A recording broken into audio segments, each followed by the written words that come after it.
नमस्कार, news capital express में आपका स्वागत है। शुरुआत करते हैं खास खबर के साथ। सीधी में हुए पेशाब घटना को लेकर आदिवासी संगठन और उनके सहयोगी संगठनों ने एकजुट होकर कलेक्टर भोपाल को दिया ज्ञापन। संगठन के पदाधिकारियों ने इस घटना का जिम्मेदार सरकार को बताया।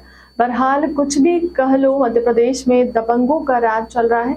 इस मामले को लेकर पीसीसी चीफ कमलनाथ ने सरकार पर निशाना साधा है।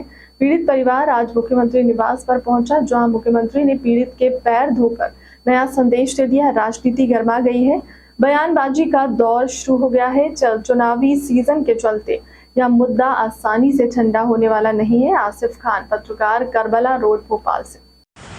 नमस्कार, आदाब। आप देख सकते हैं राजधानी भोपाल के अंदर कार्यालय कलेक्टर परिसर में इस समय भीम आर्मी और आदिवासी संगठन कई यहाँ पर इकट्ठे हो गए हैं। आपने जैसे कि सभी को मालूम है, सीधी में जो घटना हुई है काफ़ी शर्मसार हो गया है प्रदेश, उसको लेकर के पूरे देश में इसकी निंदा हो रही है। जहाँ एक आदिवासी पर पेशाब किया जाता है, उसके बाद मुख्यमंत्री द्वारा आज उसे बुलाकर हालांकि सम्मान भी दिया गया, लेकिन ये संगठन जो है कई चीज़ों से नाराज़ है, कई इनकी मांगे हैं, कई चीज़ें। सर, क्या कहते हैं इस विषय में? देखिए कि सबसे बड़ा दुर्भाग्य तो ये है कि हमारे देश का प्रथम नागरिक राष्ट्रपति महामहिम मुर्मू जी, दूसरा मध्य प्रदेश का प्रथम नागरिक अगर देखा जाए तो राज्यपाल, ये दोनों उस समुदाय से आते हैं जिस समुदाय के ऊपर पेशाब करके इस देश को शर्मसार किया है। तो और दूसरी बात यह है कि मध्य प्रदेश भी आदिवासी बाहुल है।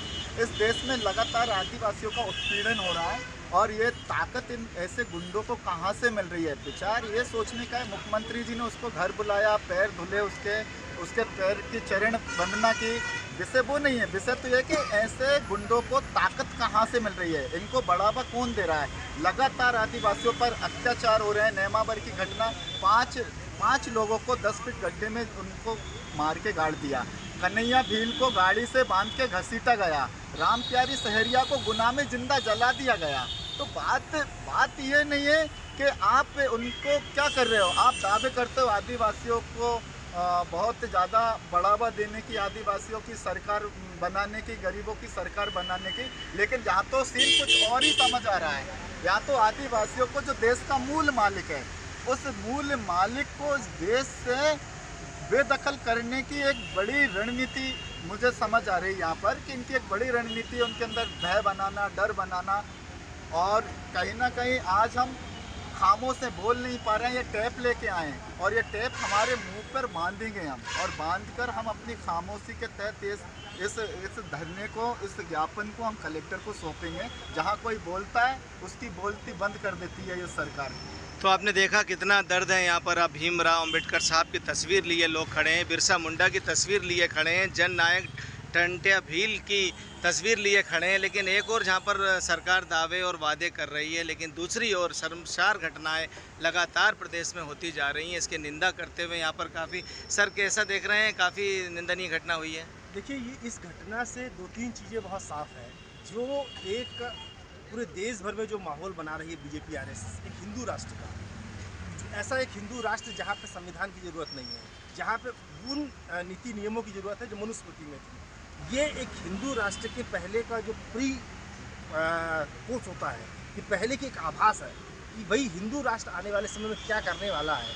वो हिंदू राष्ट्र दलितों के ऊपर पेशाब, आदिवासियों के ऊपर पेशाब, पिछड़ों के ऊपर पेशाब, मुसलमानों की मॉब लिंचिंग, ये बनने वाला है हिंदू राष्ट्र। और इस हिंदू राष्ट्र की एक पिक्चर, एक झांकी हमको इस घटना से दिखाई देती है। तो ये केवल एक घटना भर से नहीं देखना चाहिए, इस घटना को इसके विस्तार में जाके हमको समझना चाहिए कि जो हमारे साथी ने कहा कि कहाँ से आ रही है ये, जो उच्च जाति के लोग हैं इनके पास ये ताकत कहाँ से आ रही है। जो किसी के ऊपर मुँह दे रहे हैं, किसी को घोड़ी से उतार दे रहे हैं, किसी को जला दे रहे हैं, किसी को ज़मीन में गाड़ दे रहे हैं, कि कहाँ से आ रही है वो ताकत। उस ताकत के पीछे जो लोग हैं उनको हमें जब तक नहीं हम परास्त करेंगे, उन्हें पीछे नहीं धकेलेंगे, तब तक का हमारी लड़ाई कमजोर।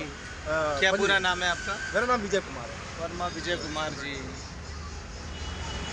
दूसरा हमारा ये मामला था, इन दलों की देश को जरूरत नहीं है। आपको भारतीय फोर्स पर भरोसा नहीं है। इंडिया में जो मिलिट्री है, पुलिस फोर्स है, तो इनमें भरोसा नहीं है देश के लोगों को। भरोसा होना चाहिए। फिर इन दलों की जरूरत क्या है?